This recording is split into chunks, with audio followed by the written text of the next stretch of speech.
We are. Welcome back to Walking Wednesday, and the last Walking Wednesday for September. Getting to be one of the last Walking Wednesdays before we move to the cottage. I thought we'd pick up part of the route we were on last week when Cracker Dog went bizarro, as Cracker Dog can do, because hold on here, because Holly has pooed during the walk. I want to show some of the pretty trees. These are some of the trees that each year I use for color reference. And of course there's their happy lawn with all the happy leaves in it already. It's a humid, muggy Tuesday here in Pennsylvania. The forecast for Monday and today was supposed to include a lot of rain. So we weren't sure we would get 2 walks in on Monday, but we did. Oh, the squirrels are out in full force. They're taunting Holly so much. Khyra doesn't really mind, but Holly is on the prowl. But yet they say, late this evening, we will get rain in some parts of the South Central PA viewing area. May receive inch or 2 or 3.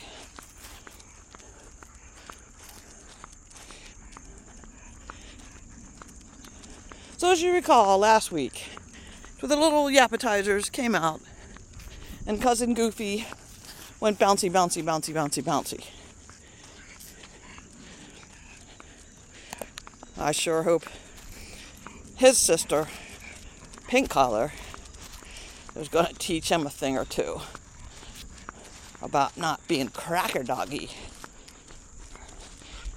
Still not sure what Pink Collar's name is going to be, although Roxy's humans have called her Princess. And since Uncle Paul's other dogs, Murdy and Lexus, although it should be Lexus and Murdy in the order that they were in the family. Lexi was, of course, a Lexus. Murdy was a Mercedes. So it was only fitting when Harley joined the family. I had always joked that if they got another boy, it would have to be like Ducati. If it's going to be a girl, I've been promoting Jenny for Paul's Genesis. But then Paul said he wants to have a farm name. So I thought Grange had some potential.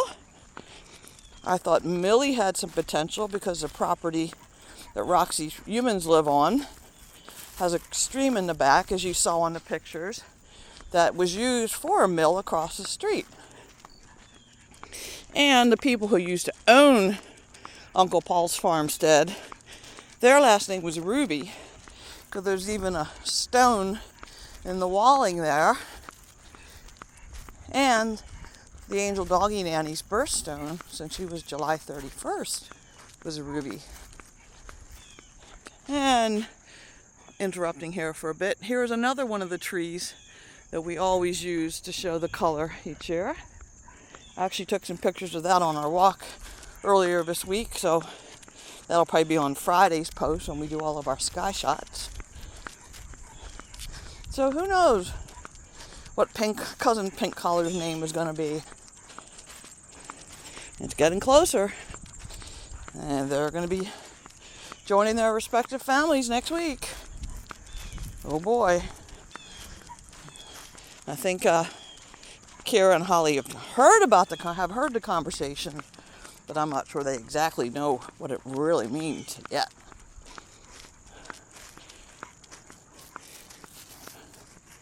But you think, Holly,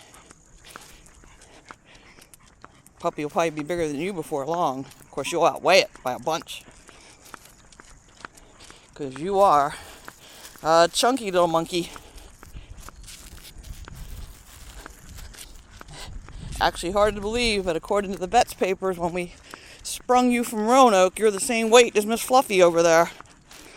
It's amazing how you can how differently two dogs can carry off 45 to 48 pounds. And yes, once again, they do just walk so well together. So nice not to have that disruptive cousin Goofy being in the middle and on the right and on the left and in the middle and the left and the back. I know Annie Di will get angry at me because she'd actually offered to trade 2 puppies just to take cousin Goofy home with her because she just loves her Harley.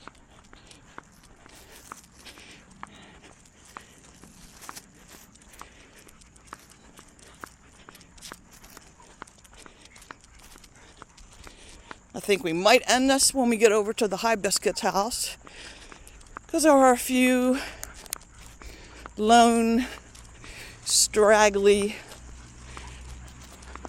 ones on the bushes.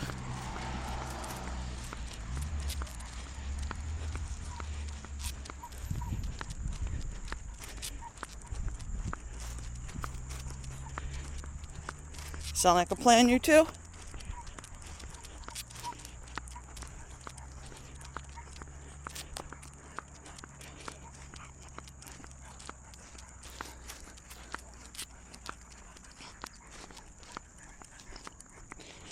And sad thing for us, the next Walking Wednesday to air, which will be October 14th, will be the day that we take Annie back to BWI, along with Purple Collar cousin Emmy, to fly back to have their brains incinerated in Phoenix. We keep trying to get Annie Di to stay with us. Tell Uncle Jim, come here. But Uncle Jim spent a lot of time in San Diego.